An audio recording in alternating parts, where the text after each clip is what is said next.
That was your Karen, was it? Subscribe. Like. Hit the bell icon. Let's begin the story. I hope you like it. Naruto Cross Luffy. Part 4.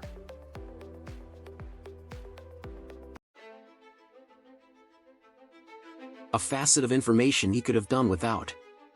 Pirates were irrational men, and their actions seldom made sense. Sasuke could not be bothered about a bar fight between degenerate two pirates, even though it intrigued him a bit. It was the reason behind the fight which interested him. Sasuke had found, much to his ever-increasing annoyance, that those of this world had an annoying penchant for straying from important topics at hand. Ironically, the only one who could ever annoy him to the point where he lost control over his composure had been the person who had eventually been put on his team. Uzumaki Naruto possessed a tenacity in which the Uchiha felt it was extremely satisfying to destroy, and as such only the blonde dope could ever get a rise out of him. These pirates were many things, but they were no Uzumaki Naruto. Sasuke sighed and stood up, knowing that staying inside this bar would serve no purpose now that it was clear he would get no further information. Most importantly, he had better things to do than sit down in a room filled with moronic pirates that would never know the true meaning of sacrifice. None of them had fought a war for those they loved or were in the midst of fighting one, yet almost all of them had taken a life, most had taken many. None of them had gone through hell for the sake of their clan or village, none of them had fought in battles for a greater purpose, and none of them would survive 3 minutes against an experienced shinobi. They were practically sheep. Useless in the eyes of the world and in the grand scheme of existence. Sasuke honestly felt that he was as if he were Uzumaki Mido, being forced to sit in a Fuinjutsu class of academic retards, taught by a blind old man whose eccentricity had far outstripped the limits of senility. Each and every minute was a minute wasted in which he could be doing something more. Moreover, he found the teenagers of this world to be severely lacking in any form of idiosyncrasy. They all moved and thought the same way, all followed the same path leading to a substandard life of dirty labor and dishonest work, in an attempt to derive the money they needed to live. Giving up already, said a man, obviously the largest present, bar the barkeeper himself, wearing a cocky grin below a thick black that was embroidered with a white skull above a flaming diamond, a pirate of course. Most men here last a few barrels, but then again you must be more of a pussy than I thought first. The man's underlings, from their position by his sides, share a laugh with their leader. The insult had a basis, though. Most people in the room were the same sort as the man, regardless of allegiance. Each capable of drinking entire settlements to the ground with rigorous tenacity that may seem out of place in a normal world, but here it was common enough. He leveled the man a cool look, a single raven visible even as the other was hidden smooth raven locks. He considered a response, but settled for ignorance as placed a handful of bellies on the counter and made to turn around to leave himself, but paused after a step as he heard a throat clearing behind him. The noise had come from the man who had addressed him, whose smug smile had quickly turned into a scowl, though it was an unsurprised one. These pirates did not take kindly to being disrespected for some reason. "Hold it," he said. "You know, being a pussy and a lesser man, I figure it might just be too hard to survive around these parts with pirates and whatnot, so I think reaching home might be difficult for someone like you." Sasuke paused, knowing it was an obvious bluff, as if the lackeys who had stood up in a manner that so blatantly displayed their bulging muscles with cocky smirks on their faces were not obvious enough. "Now, I'm a nice guy and am willing to offer protection even to the weak," continued the man, cocksure grin, doing little to help the facade of innocence. "Of course, a little extra to help smooth things over would be appreciated." Grins flashed on the faces of the man's underlings as they realized what their boss was after, and a few of them made to step closer to him, hands drifting towards the weapons on their sides. The muscled barkeeper, who seemed too old for someone of his stature, grumbled something about the younger generation, but otherwise made no move to interrupt. The other customers, who were by now used to such occurrences, frowned and whispered but continued with their business. The Uchiha sighed when he heard several familiar sounds of metal being drawn as knives, swords and guns were all pulled out of their shears and pointed towards him, even as their dirty glistened with mad insanity. Sasuke cast a bored glance towards the minor threat, closing his lone eyes slightly. the advance of the men was halted when he glanced back at them. "This again? You pirates seem to be misunderstanding something. I am not the one in danger." Centimeters before the weapons of metal could impact with him, they froze in midair as the Uchiha snapped his eyes open and shot a raging glare at the offending projectiles. "I am the danger!" Killing intent radiated through the building like an ethereal phenomenon. The lit candles whose light shone upon the bar were killed as the fire was snuffed out by an inhuman pressure that had encompassed the manor. The cups on the counter rattled as though they had been subjugated to the fierce winds of a raging thunderstorm, and the building groaned like the downfall of a mighty deity. The weapons clattered to the floor alongside their owners, clinking like the hollow echoes of rusted bells as they remained motionless, allowing silence and quietness to once again return to the establishment. It was the slightest application of killing intent that all shinobi knew of, and the one thing that thankfully required no chakra to use, was focused with deadly accuracy on the man and his followers and slammed into them with the force of a train. Had anyone spotted the Uchiha's face at that moment, they could have sworn his normally passive expression had subtly changed as his eyes widened in astonishment. Something had erupted from inside him, something that had forced those before him to bow over, whether by consent or by force, the subjugation of a conquered gazing upon his subjects with the cold apathy of a tyrant. This was...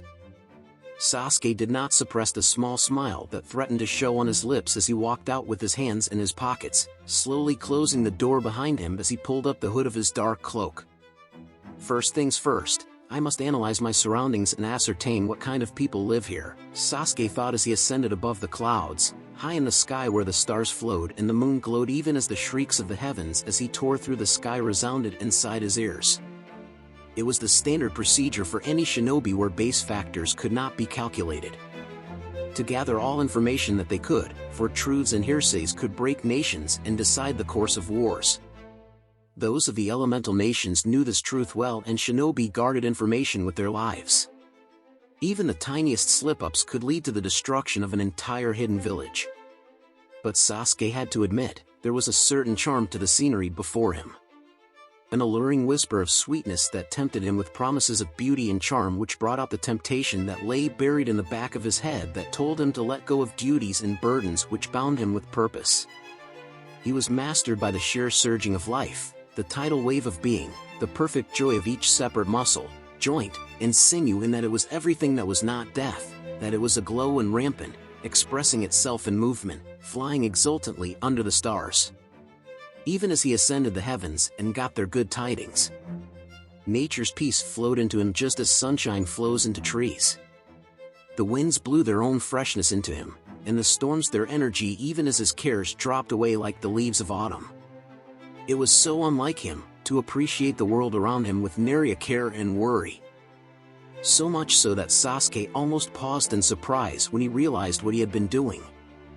Leaving the familiar for unknown terrain was like a gamble with death for a shinobi, and feeling this level of finality should snap anyone back to senses, for life had a greater meaning in the face of death. Yet how ridiculous and how strange was it of him, of all people, to be surprised at anything which happens in his eventful life, especially when his world was likely being threatened by gods in the most literal of senses. He thought about those upon whom he based his ever-shifting moral compass on. Uchiha Itachi was the epitome of shinobi. He was a dependable, perfect man of sacrifice and love who always protected him without any regard for himself. He had always been Sasuke's role model, the one thing Sasuke wanted to become, the one thing he wanted to be better than. Naruto Uzumaki had always been removed from the image of a shinobi, loud and bright as he had always been. But at the same time, he was an unstoppable machine of sheer willpower and impossible tenacity who had changed the world with grit alone. He had been the one who had always chased after Sasuke, the one thing that had always been a step behind him, and the one who had never abandoned him. A man who Sasuke had always chased after, and the boy who had always been chasing after him. Both of them had changed him in ways that Sasuke would forever remain grateful for. And there was no way in the world either Uchiha Itachi or Uzumaki Naruto would be defeated by something as inconsequential as a minor setback. It was his trust in them, Sasuke realized, that let him keep his calm even in the most arduous of situations with no hope for furtherance in sight. He believed, knew with absolute certainty that Naruto would defeat them, those Otsutsuki that threatened the order of his world. No matter what may come, with the power of the Rinnegan in his hands, the chances of his friend losing were absolutely zero. Perhaps it was this fact that let him be careless even when stuck in another world entirely. Sasuke cursed slightly under his breath for his ineptitude, knowing that these thoughts would be the doom of him. Perhaps his battle sense had been dulled throughout the years. After the war, when all the shinobi nations united, when bridges were made and friendships across the nations were made possible as peace had descended across the world, and Naruto was proclaimed the hero of the war, he decided to travel the world on a journey of repentance. To see the world of what he has been blind to, and also to investigate Kagaya's origin while he was at it. But so far in his travels, nobody really wanted to fight the last Uchiha, for the entire world knew who he was and what his deeds were, especially the negative ones. They dared not touch him lest they suffer death, worth of being whispered about for years to come, for he was the former S-ranked criminal who had slaughtered countless innocent men, the Nuke who had created rivers of blood underneath his shadow cast upon the world. A mass murderer and monster, a vengeful psychopath who would cut down precious lives without a second thought, all for the sake of accomplishment of his goals. The villainous defiant known as Sasuke Uchiha. But he digressed. Though the songs sung about him may have been true once during a darker era, he was not that cruel and merciless, at least not anymore. Sometimes, he would visit a village to rest for the night or simply purchase some supplies and enjoy a decent meal at a decent place while he was at it. They were always welcoming at first, all of them were, at least until these civilians got a good look at him or at the Uchiha crest at the back of his cloak, which had been infamous even before the Fourth Great War. They would then realize that this was the rogue S-ranked ninja capable of bringing the world to its knees, the Sasuke Uchiha they knew and hated. The better of them scampered away from the raven-haired former outlaw, hiding behind the safety of their homes and other random establishments that hadn't yet locked their doors for the fear of him entering it, and the least he spoke of the worse ones the better. Parents protectively shielded their sons and daughters at the sight of him before quickly trying to escape the Uchiha's peripheral vision, not realizing that he had senses far beyond the simple sight granted by his almighty eyes, thanking the gods that the murderer did not kill them just for daring to breathe before him. And grown men grew weak at their knees as he passed him by, shaking from their very cores as the icy hands of terror gripped at their heart. Even the few who actually had enough guts to be in his presence always kept a considerable distance away from him. It sometimes seemed amusing, but mostly Sasuke felt that the reaction was ridiculous. He genuinely thought they were overreacting, but given his past status and wrongdoings, it was somewhat understandable. His nefarious actions were without a doubt widely known throughout the elemental nations even before that abdominal war had started. Even the glory of his contribution could not cast shade over his deeds that had shaken the common man.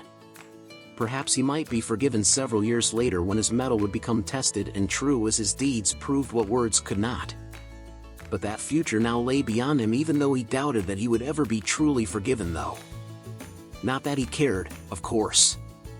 His last true fight had been when he had borne his fangs at the world and challenged his best friend for the right to enact peace, his peace over the world, and rarely any had drawn steel before him barring a few ignorant thug groups, and that Dark Thunder group who had been in the process of ruining his already atrocious image because of their pompous leader in Jitsu. Though he had dealt with them fairly trivially and was even kind enough to pardon what the Chino-like heiress had done. But if there were actually people who would willingly, foolishly fight him, even then they would never even be a warm-up for him. Not once after that had he fought anyone at all. He imagined that years without fighting, strategizing, and assassinating slightly had truly mellowed his fighting instincts and senses. Which was what allowed him to relax even during such a situation. Though he did train occasionally, if not every day, so at the very least he was not as rusty as his rival. The pinnace of power was an awfully boring position, all this considered. Such was his life. Sasuke scowled, dragging his mind away from irrelevant thoughts once he realized that his ascent was starting to slow as the roar of the wind shearing against his face lowered in intensity and the hands of gravity started dragging him downwards towards the vast blue seas.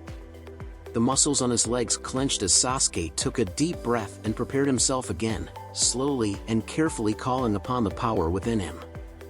It answered immediately, embracing every cell in his body with its warmth as it rushed towards his arms.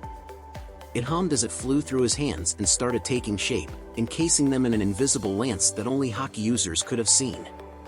A single drop of sweat rolled down his cheek as Sasuke gracefully flowed through movements practiced 1,000 times before he kicked the air beneath him. Boom!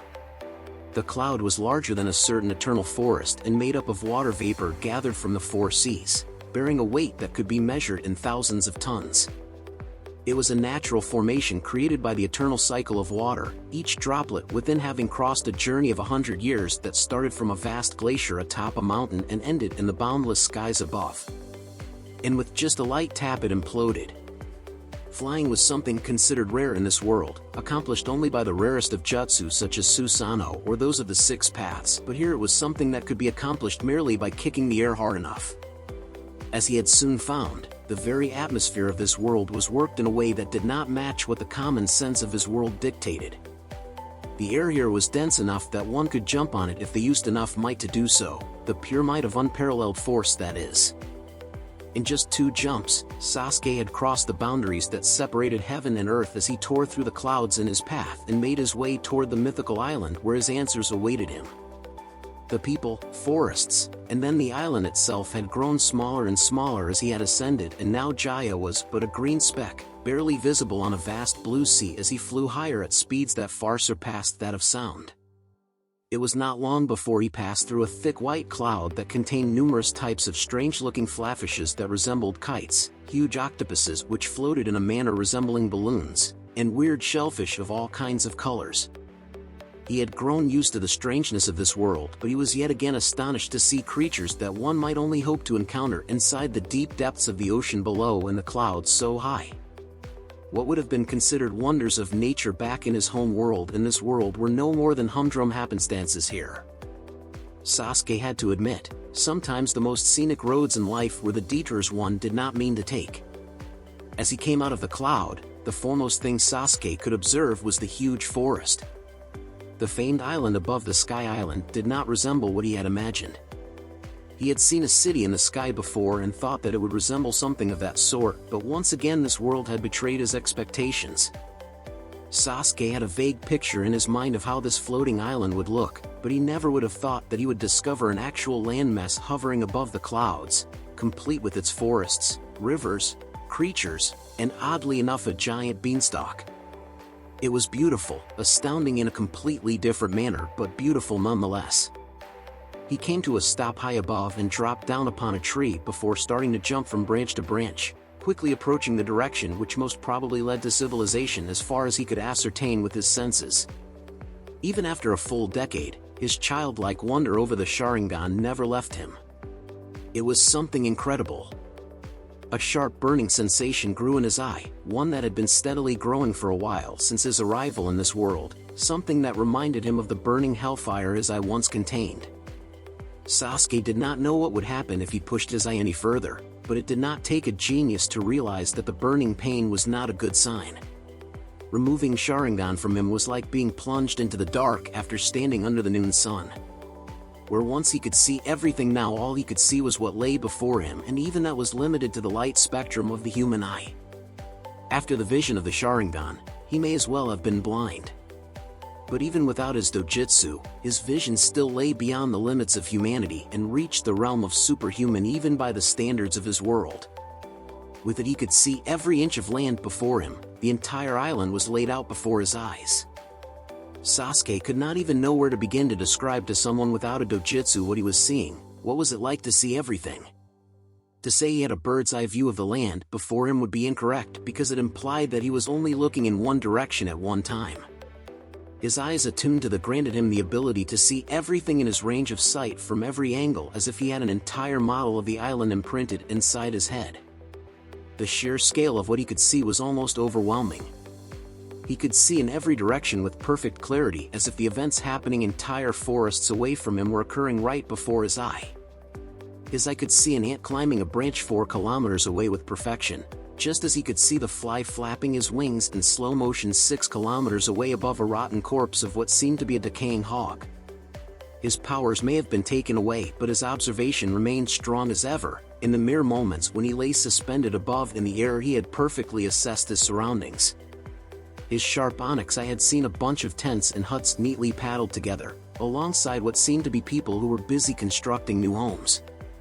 Either they were just moved from someplace or their original homes got destroyed somehow, refugees or migrants. Sasuke hoped that they were the latter, for he had seen too much destruction before and he was loath to see it once again. The layout of the town was a simple one with average tiny homes constructed at the edge of large ruins, what appeared to be the remnants of an abandoned ancient city. Almost every house had some form of totem pole in front of it, and then there were some torches burning atop crossed spears as well. One would think of it as another normal human town that just happened to be located high 10 up in the sky, but even then, there were some features about this place that clearly stood out in a sharp contrast to what one might imagine when they pictured a town in their minds. The first thing that drew his notice and dragged his attention just as a magnet drawn to iron were the feathered appendages that protruded from the backs of these people. They resembled pristine white wings that were on the backs of humans instead of any sort of bird as one might normally expect. The second one that demanded his notice and planted the seeds of curiosity in his mind was the giant beanstalk that was cut down and the huge golden bell near it at the center of the soon-to-be village. It was large, to the point where it could not be described just by the word huge, for that would be an insult to the sheer proportions its dimensions represented. The bell was simply humongous, to the point that people that were near it looked tiny. The bell was hung above a platform, supported by huge columns. The columns, the platform that they rose out of, and even the stairs that led onto the platform appeared to be completely made out of gold. Were the people on this island above the sky so rich that they could carve such large accommodations with the gold of all metals? Or maybe gold was nothing but a meager object for everyday use in this land. The dark-haired shinobi mentally made a note not to forget to bring as much gold as he could with him when he returned to the surface if that were so. In the makeshift town, men and women were busy with construction, even as some children played atop a giant blue snake, comparable to some of the larger ones he had seen, and were using its gigantic back as a slide of all things. A giant snake was a known sight for him who held the snake contract.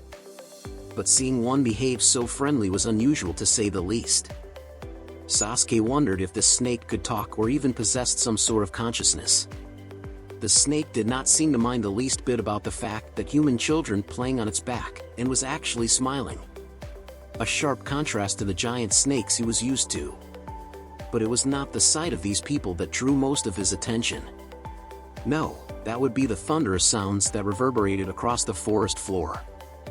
Sounds he was intimately acquainted with, for he had spent a better part of his life enshrouded within them. They were the sounds of fighting. His lone eye narrowed, and his form blurred as it sped across the forest with unimaginable speed. On his way he saw a surprising diversity in the wildlife that indicated the existence of an entirely separate ecosystem, large packs of wolves that could break boulders with their claws, pure snow-white foxes that seemed to be almost too beautiful, insects large enough to dwarf entire ships, and colorful but strange-looking gigantic avians that flew high above. There were even some clouds that resembled roller coasters that could be found throughout the forest. It reminded him of the forest of death back home in Konoha, except the trees here were marginally huger and wildlife even more untamed. Within a small frame of time that could be measured in mere seconds, he crossed kilometers of distance with his exceptional speed that would have been praiseworthy even in his old world. He soon reached the source that had ignited the curiosity that had drawn him away from the bustling town that was being constructed and the civilization that most probably held the answers he sought, the clash of warriors which reverberated throughout the forest. About 20 men adorned in clothes that resembled what he had been able to ascertain as the garb of the people from the town near the Golden City were clashing with 12 others who were all wearing robes that resembled the formal garb of monks near the end of the backside of the platform that housed the enormous golden bell. The men from the town seemed to have the upper hand despite being greater in number and in overall strength compared to the other group, but the advantage was not substantial, all thanks to a huge man carrying a large column, a man that had been constantly grinning. Sasuke did not need to make assumptions to know him. He was the leader of the group. He was almost twice as huge as he was, with a scruffy beard on his face and white wings on his back. The man was wearing a necklace of red beads, prayer beads over an orange robe. Based on appearances, Sasuke would have thought him to be a monk in seclusion if not for his actions proving otherwise. There were a lot of men lying unconscious on the ground, bleeding and injured even as their comrades fought on with nary a care. It was a scene he had grown accustomed to, Sasuke morbidly thought, a scene he felt comfortable being a part of, knowing that right here, inside a battlefield, he was the one in absolute control.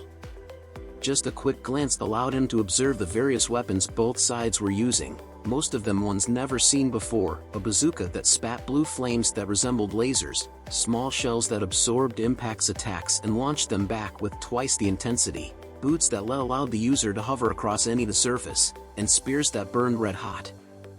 Amidst all this, Sasuke once again observed the huge man with the column and the three that were fighting him, all heavily injured to the point where only the man with the bazooka could stand without quivering in agony. Even an amateur could tell that they were about to be defeated, for continuing to fight in that state was all but incomprehensible, especially against someone that had put them in that condition to begin with. The defeat was certain for someone in their situation. Blood seeped out of them akin to water, and smoke rose from their beaten forms.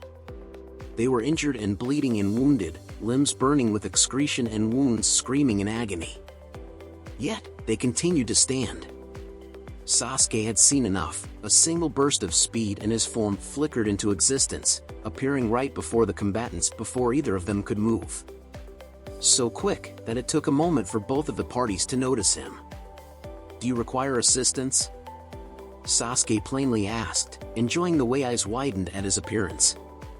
Before the three men, most probably members of some sort of force that protected the island, could say anything, the huge man spoke, his grin ever present as ever. "And who might you be?" "You don't look like a Scipion." "HN." Sasuke grunted his trademark dismissal, and the grin plastered on the huge man's face widened minutely as something dangerous flashed through his eyes at the dismissal. "Do you not know that it is customary to introduce yourself before prying into the affairs of strangers?" "I am Uchiha," the man replied in an even tone that seemed too calm for the situation. "Leave now if you know that is good for you." "I do not want to beat them, nor do I want to beat you, but you will know death if you insist upon it." "I just want that bell, and if they let me have it then I would leave in peace." "Over." The other men panted, exhausted and wounded beyond measure, but picked up his bazooka once again nonetheless. Like hell was he going to let someone just take away the light of Shandora? Sasuke narrowed his eyes, finally understanding the gist of the situation. He had known that the huge man was most probably a pirate from seconds of observation, but had not known the exact circumstances behind the predicament. This cleared up many of his doubts. "That bell seems to be very important to these people," Sasuke coldly noted, even as the one known as Uchiha lifted the column in his hand high up to strike the man who unflinchingly stood before him. "I need gold to conquer the blue seas." Uchiha grinned and swung the column in his hand with contemptuous ease and speed that defied its stupendous size. Even as the man opposing him jumped out of range with the help of his skates. Sasuke narrowed his eyes at the annoying reply. As he had expected, the man before him was just another one of the scum pirates. Sasuke loathed these kinds of men, those who disregarded the honor of others for the sake of his selfish wishes. Perhaps because he too had been one of them ages ago. In a burst speed that defied his bulky appearance, Uchiha caught up to the retreating man with trivial ease. His opponent was injured and thus slower than before. The pirate grinned malevolently and swung the huge column as disdainfully as one would swing a paper fan. His opponent ducked the first blow, the second came downward for his head, but he barely managed to evade it by leaning out of the way. The third time, however, his luck seemingly ran out as a shiver of agony clawed through his body, slowing his moments by a factor that might have been considered too low to even be regarded under normal circumstances, but far too grave for a duel to the death. He closed his eyes, accepting the inevitable but standing proud nonetheless. Boom! A shockwave tore through the surroundings, thundering across the grounds, where a dozen and more warriors drew steel against each other. It tore through the grounds and crashed against the trees as it echoed throughout the forest. The sound even reached the nearby people as they stopped their individual fights for a moment to look towards the cause of such a reverberation. That's impressive strength.